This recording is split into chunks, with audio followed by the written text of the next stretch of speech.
उसे कभी सुपरमार्केट में सामान खरीदते समय पैसे नहीं देने पड़ते। जिस पल कोई वस्तु उसके हाथ में आती वह तुरंत बिना किसी निशान के गायब हो जाती।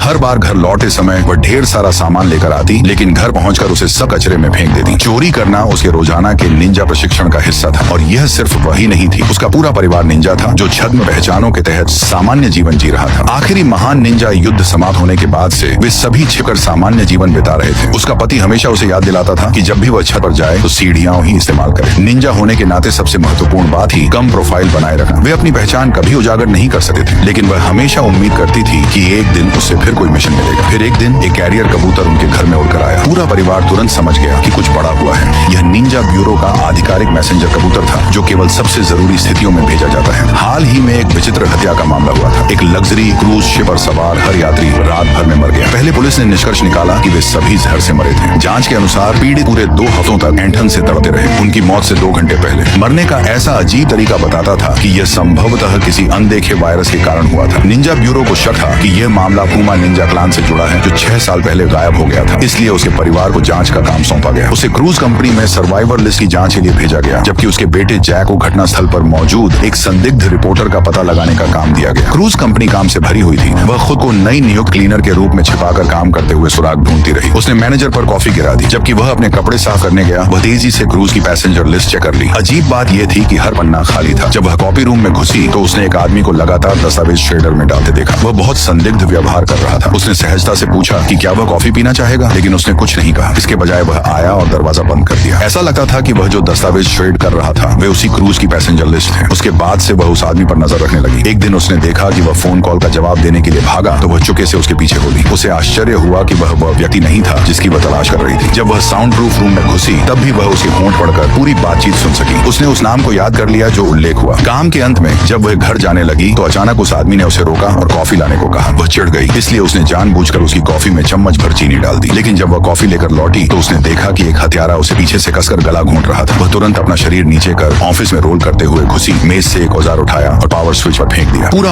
ऑफिस तुरंत अंधेरा हो गया। हत्यारे की प्रतिक्रिया करने से पहले उसने अपना मास्क पहन लिया। उसने मुट्ठी भर कैंडी उठाकर कमरे की दूसरी तरफ फेंक दी, जिससे शोर से उसका ध्यान भटक गया। फिर वह कम झुककर तेजी से आगे बढ़ी, सरप्राइज अटैक के लिए तैयार। लेकिन ठीक उसी समय उसके पति का फोन आ गया। उसके फोन की हल्की वाइब्रेशन ने तुरंत उसकी पोजीशन बता दी। सौभाग्य से उसने तुरंत प्रतिक्रिया दी। उसने हत्यारे के ग्रोइन में जोरदार लात मारी। जैसे ही वह दर्द से झुक गया और लड़ने की क्षमता खो दी, उसने उसे जल्दी से काबू में कर लिया।